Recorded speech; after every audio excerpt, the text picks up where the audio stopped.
1. Okay, so what we're going to talk about is the Top 1% program, Creating Your Greatness.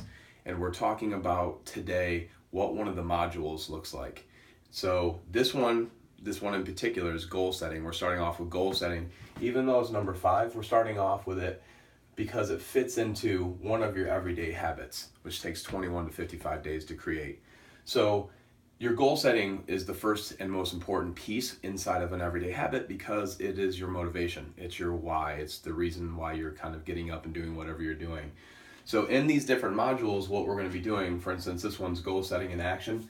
It's a 7 to 21 day module, depending on how long it takes the individual, because it's really about the individual. That's what we're talking about here. This whole program is set up so that each individual can do what they want to do and try to achieve what they're looking to achieve in life from where they are, from their vantage point, with all the skills that they currently have. And as those skills develop, then we get back into re-goal setting later on because they're going to have a new base from which to actually make those decisions upon.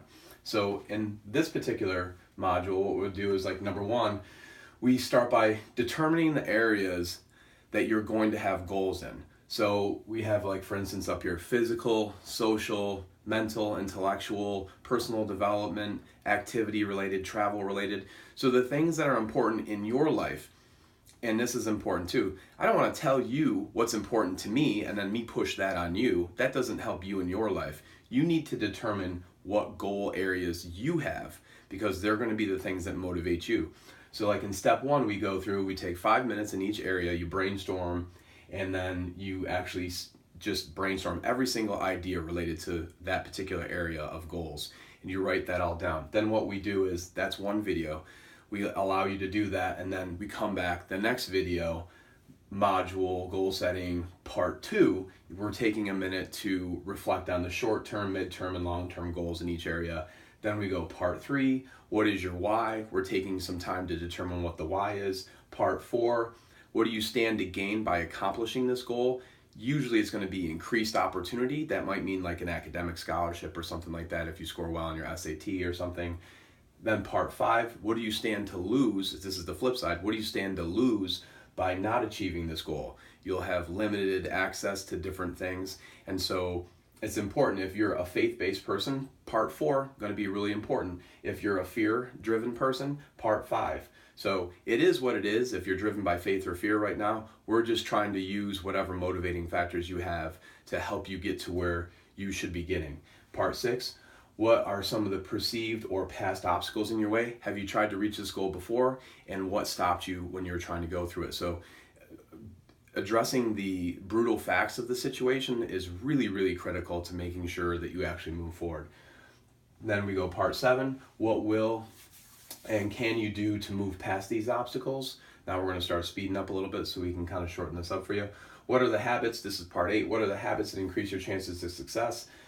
Example would be reviewing goals daily. That would be one of the habits that you could create. Number 9, how do these goals fulfill your 6 human needs? Creativity, variety, significance, connection, growth, and contribution.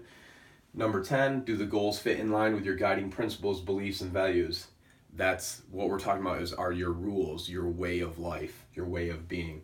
Number 11, what can you focus on daily and track that will keep you on target? That is also connected to the goal and the 3 circles of your life. That's some Jim Collins stuff. You can look into that. Example would be if you have some sort of soccer related goal, then it might be how many touches on the ball you're getting a day. Something that you can track that's tangible, that leads you to believe that you're moving towards your goal.